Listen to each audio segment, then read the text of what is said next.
கண்மணியே கேள் என்ற இந்த நிகழ்ச்சிக்கு சிறப்பு நிகழ்ச்சிக்காக உங்களை மறுபடியும் சந்திப்பதில் மிக்க மகிழ்ச்சி அடைகிறேன். இப்பொழுது கூட இன்றைக்கான தேவ வார்த்தையை நாம் பார்ப்போமா? உபாகமம் 30:15 இப்படி சொல்லுது, இதோ ஜீவனையும் நன்மையையும் மரணத்தையும் தீமையும் உனக்கு முன்னே வைக்கிறேன் அப்படின்னு சொல்லி வசனம் சொல்லுது. இன்னைக்கு என்ன தலைப்பு அப்படின்னா, சரியானதை தீர்மானித்தல் இன்றைய தலைப்பு. இந்த நாளில் நம்ம பார்க்குறோம் Facebook, WhatsApp, Twitter, smart phone, அடுத்து எஸ்எம்எஸ், கூகுள், இன்னும் இச்சையை தூண்டக்கூடிய குறும்படங்கள் நிறையா இன்றைக்கி வந்திருக்கிறது. அதே போல் செய்திகள், புகைப்படங்கள், எங்கு பார்த்தாலும் போஸ்டரில் நம்ம இச்சையை தூண்டக்கூடிய அளவிலான புகைப்படங்கள் நிறைய இருக்குதுன்னு சொல்லி பார்க்குறோம். இன்றைக்கு உங்களுடைய கண் இன்றைக்கு எதை பார்க்குறது, உங்களுடைய நினைவு எந்த வழியை தேர்ந்தெடுக்கணும்னு நினைக்குது? இன்றைக்கி நிறையா எதில் பார்த்தாலும் சரி, கூகுளில் பார்த்தாலும், ஸ்மார்ட் ஃபோனில் எல்லா ப்ரோக்ராம், யூடியூப்பு, எதை பார்த்தாலும் சரி, இன்றைக்கி என்னது ஆசையை தூண்டக்கூடிய, இச்சையை தூண்டக்கூடிய விஷயமாக தான் இன்றைக்கி நிறைய இருக்குதுன்னு சொல்லி அதில் பார்க்குறோம். இன்றைக்கு நீங்கள் எந்த வழியை நீங்கள் என்ன விஷயங்களை அதில் பார்க்குறீங்க?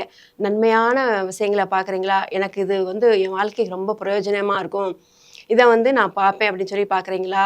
இல்லை எல்லாத்தையும் பார்த்து இச்சைக்கு நேராக பாவம் செய்கிறதுக்கு தூண்டுற விஷயங்களை பார்த்து நீங்கள் பாவம் செய்ய தூண்டப்படுறீங்களா? இன்றைக்கி சற்று யோசிங்க.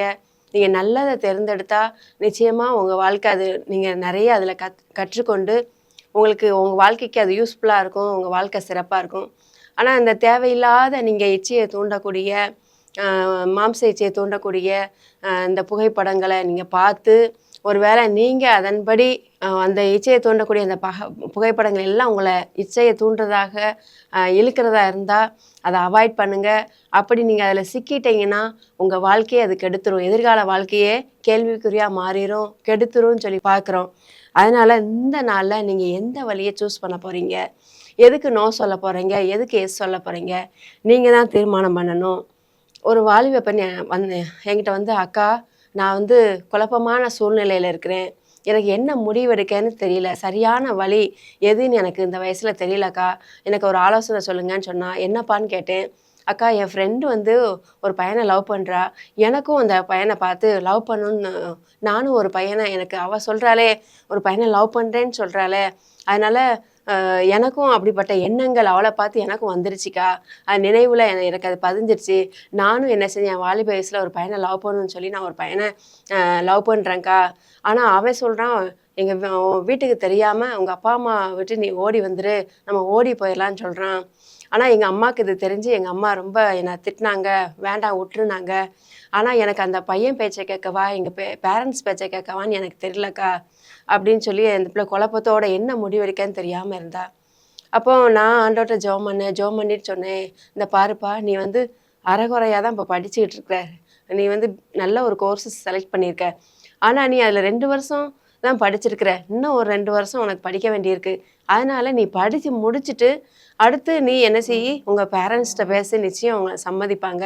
நீ இப்போ அவனை நம்பி நீ வீட்டை விட்டு போனேன்னா நீ சரியாக படிக்கலை, நாளைக்கு போய் நீ என்ன செய்வேன், ஒரு வேளை கஷ்டமான சூழ்நிலை வருது, போராட்டமான சூழ்நிலை வருது, அப்போ அவனும் உன்னை விட்டுட்டு போயிட்டான்னா நீ என்ன செய்வப்பா? அதனால் யோசி, சிந்தி, நல்ல முடிவை ஆண்டவர் உனக்கு தருவார். அதனால் நீ படித்து முடிச்சுட்டு அதுக்கப்புறம் நீ எதுனாலும் டிசைட் பண்ணு அப்படின்னு சொல்லி நான் அந்த பொண்ணுகிட்ட சொன்னேன். அப்படியாக்கா சரின்ட்டு அவள் யோசிக்க ஆரம்பித்தா, ஜெபம் பண்ணா. கடைசியில் நல்லா முடிவெடுத்து அந்த பையனை அவாய்ட் பண்ணிவிட்டு மறுபடியும் படிக்க ஆரம்பித்து நல்லா படித்து முடிச்சுட்டு அடுத்து நல்லா கர்த்தருக்கு பயப்படுற ஒரு வாலிபனை திருமணம் செய்து 2 பிள்ளைகளோடு இன்றைக்கி நல்லா இருக்கிறா. அருமையான மகளே, நீ இந்த மாதிரி சூழ்நிலையில் இருக்கியா, மாட்டிக்கிட்டு இருக்கியா, தப்பிக்க முடியலையா, சரியான வழி இந்த வாலிப வயசில் எனக்கு எதை தேர்ந்தெடுக்கன்னு தெரியலன்னு சொல்லி நீ குழப்பத்தோடு இருக்கியா, இந்த நாளில் ஜெபம் பண்ணு, நிச்சயம் ஆண்டவர் உனக்கு உதவி செய்வார். வேதத்தில் கூட யோசேப்புன்னு சொல்லி ஒரு அண்ணன் இருந்தான். அந்த அண்ணன் என்ன செஞ்சாங்க அப்படின்னா, போத்திபார் எகிப்துக்கு சிறையாக கொண்டு போகப்பட்டாங்க. அப்போ அந்த எகிப்தில் போய் அவங்க அடிமையாக கொண்டு போகப்பட்ட போது அங்கே போத்திபார்னு சொல்லி ஒரு மனிதர் வந்து அவனை விலைக்கு வாங்கி அவங்க வீட்டில் வேலை செய்வதற்காக அவனை வைத்திருந்தார். அவன் கர்த்தர் அவனோட இருந்ததுனால என்னென்னலாம் காரியங்கள் செஞ்சானோ அதெல்லாம் ஆண்டவர் வாய்க்க பண்ணாரு. அதனால போத்திபார் என்ன செஞ்சார் அப்படின்னா, இவனோட கர்த்தர் இருக்கிறாரு அப்படின்னு சொல்லி வீட்டில் உள்ள எல்லா காரியங்களையும் இவனை பார்க்க சொல்லும்படி பொறுப்பை எல்லாம் அவன்கிட்ட கொடுத்துட்டாரு. அந்த போத்திபார் மனைவியை தவிர எல்லா பொறுப்பையும் நீ பார்த்துக்கோன்னு சொல்லி கொடுத்துட்டாரு. ஆனா அப்படி இருந்த சூழ்நிலையில அவர் யோசேப்பு வந்து ரொம்ப அழகுள்ளவர், சௌந்தரியம் உள்ளவர். அதனால அவருடைய மனைவி என்ன செஞ்சாங்க அப்படின்னா, இவன் மேல ஆசைப்பட்டு ஒவ்வொரு நாளும் அவனை அவனை சொல்லிட்டே இருந்தாங்க. அவனை வந்து பார்த்து அவங்கள தவறு செய்யன்னு சொல்லி அந்த நோக்கத்தோட இருந்தாங்க. ஒரு நாள் தனியா இருக்கும்போது நீ என் கூட தவறு செய்யன்னு சொல்லி அந்த அண்ணனை தூண்டுனாங்க. உடனே அந்த அண்ணன் நான் கர்த்தருக்கு பயப்படவா இல்ல இந்த லேடியோட நான் வந்து தவறு பண்ணவான்னு சொல்லி யோசிச்சாரு, சிந்திச்சாரு. எனக்கு கர்த்தர் தான் முக்கியம்னு சொல்லிட்டு, பரிசுத்தமான வழி தான் எனக்கு முக்கியம்னு சொல்லிட்டு, அந்த வழியில அவர் எனக்கு என் ட்ரெஸ்ஸு போனாலும் போகுதுன்னு சொல்லி கையில விட்டுட்டு ஓடியே போயிட்டாரு. பார் மகனே, பார் மகளே, யோசேப்புன்னா 2 வழி. ஒன்று நல்லா அவன் அழகுள்ளவன், நல்லா போத்திபார் மனைவியோடு நல்லா சந்தோஷமா இருந்து எல்லாத்தையும் ஆளலாம். ஆனா அந்த தவறான வழி எனக்கு வேண்டாம் அப்படின்னு சொல்லிட்டு, கர்த்தருக்கு நான் பயப்படுகிறேன், அதனால இந்த வழி எனக்கு வேண்டான்னு சொல்லிட்டு தீமையான வழியை உதறிட்டு கர்த்தரை தேடி போனாங்க. ஆனா கர்த்தர் அவனை ராஜாவாக ஏப்து நாட்டிற்கு ராஜாவுக்கு கீழே அவனை ஒரு நல்ல ஒரு பொசிஷன்ல ஆண்டவர் வச்சிருந்தாரு. இன்றைக்கு நீ எந்த வழியை சூஸ் பண்ண போற? நல்ல வழியை சூஸ் பண்ண போறியா, தீமையான வழியை சூஸ் பண்ண போறியா? முடிவு உன் கையில தான் இருக்குது. இன்னைக்கு நான் உனக்காக நான் ஜெபம் பண்றேன். நல்ல ஒரு முடிவு சிந்தனை செஞ்சு நீ முடிவெடு. அதே போல தீய நண்பரோட சகவாசம் உனக்கு எனக்கு வேண்டான்னு சொல்லி நீ அதுக்கு தீய நண்பருடைய சகவாசத்தை நீ கட் பண்ணணும்.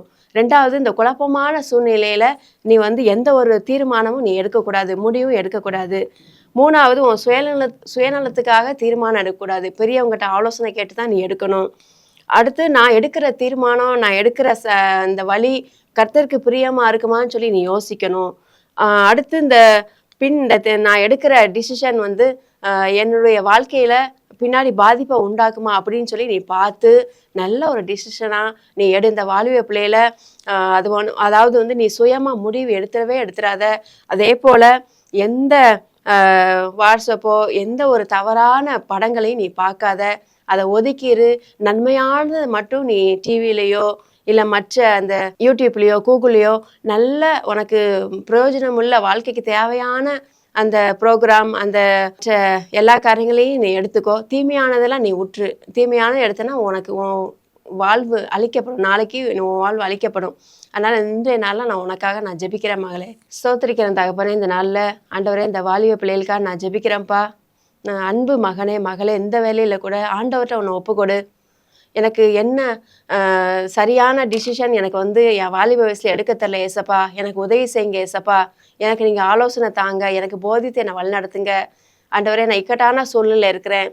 என் வாழ்க்கையை நானே ஆண்டவரே பாவத்தில் விழுந்து நானே சூஸ் பண்ணுற ஆண்டவரே குழப்பத்தில் இருக்கேன், எனக்கு நல்ல ஒரு பதிலை தாங்கன்னு சொல்லி ஆண்டவர்கிட்ட கேளு. நிச்சயம் ஆண்டவர் உனக்கு நல்ல பதிலை தருவார். இதெல்லாம் தீமையான விஷயங்களில் மாட்டிக்கிட்டு நீ தீமையானதை சூஸ் பண்ணனா உன் வாழ்க்கை பாதிக்கப்படும். அது நிச்சயமாக பின் விளைவுகளை நிறைய ஏற்படுத்தும். அதனால் ஆண்டவரே எனக்கு நன்மையான காரியங்களை என் வாழ்க்கையில் செய்யுங்கப்பா. நான் முழுமையாக என்னை கரத்தில் ஒப்பு கொடுக்குறேன்ப்பா. நல்ல ஒரு தீர்மானத்தை எடுக்க எனக்கு ஞானம், பெரியவர்களோட ஆலோசனை எல்லாம் எனக்கு தாங்க அப்படின்னு சொல்லி கேளு. ஆண்டவர் உனக்கு தருவார். நான் உனக்காக ஜெபிக்கிறேன் ஏசப்பா. அந்த வேலையில் வாலிப பிள்ளைகளுக்காக ஜெபிக்கிற சுவாமி. இதை பார்த்து கொண்டிருக்கிற ஒவ்வொரு பிள்ளைகளுக்கும் ஞானத்தினால் நிரப்புங்க. இந்த வயசில் அந்த ஒவ்வொரு தீர்மானத்தையும் உம்மிடத்தில் கேட்டு எடுக்க உதவி செய்யுங்கப்பா. தவறான தீர்மானங்களை எடுத்து விடாதபடி சரியான வாழ்க்கைக்கு தேவையான தீர்மானங்களை எடுக்க, நல்லவைகளை பார்க்க, தீமையானவைகளை விட்டுவிட கர்த்தர் இவர்களுக்கு உதவி செய்வீராக, ஞானத்தை தருவீராக. நீங்க பொறுப்படுத்திக்கொண்டு வாலிப பிள்ளைகள் இதை பார்த்து கொண்டிருக்கிற வாலிப பிள்ளைகளுடைய வாழ்க்கையில பெரிய காரியங்களை செய்யுங்க. மீட்பர் இயேசு கிறிஸ்துவின் இனிய நாமத்தில் ஜெபிக்கிறேன் நல்ல பிதாவே, ஆமென்.